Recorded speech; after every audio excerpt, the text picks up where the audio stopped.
આરોગ્ય મંત્રીના વતનમાં જ ગટરો ઉભરાતા લોકોના આરોગ્યનો ખતરો ઊભો થયો છે। એક બાજુ સરકારના આરોગ્ય વિભાગ દ્વારા લોકોને વરસાદના પાણીના ખાબોચિયા ન ભરાય અને તમારા વિસ્તારોમાં મચ્છરોનો ઉપદ્રવ ન થાય તેની કાળજી રાખવી જેવી જાહેરાતો કરવામાં આવે છે, ત્યારે વિસનગર શહેરના શાહિલ પાર્ક સોસાયટીમાં કેટલાક દિવસોથી ગટરો ઉભરાતા ગંદા પાણીના નિકાલની વ્યવસ્થા ન હોવાથી ગંદકીના ખાબોચિયા ભરાયા છે,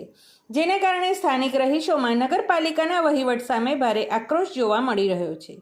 જ્યારે આરોગ્ય મંત્રી શ્રી સમગ્ર ગુજરાતના લોકોના સ્વાસ્થ્ય અને આરોગ્યની કાળજી રાખતા હોય ત્યારે તેમના જ વતનમાં ભાજપ શાસિત નગરપાલિકાના સત્તાધીશો દ્વારા ગંભીરતાથી આ વિસ્તારના લોકોના આરોગ્ય બાબતે કોઈ નક્કર પગલાં લેવામાં આવશે અને તાત્કાલિક અસરથી કોઈ કાર્યવાહી કરવામાં આવશે ખરી?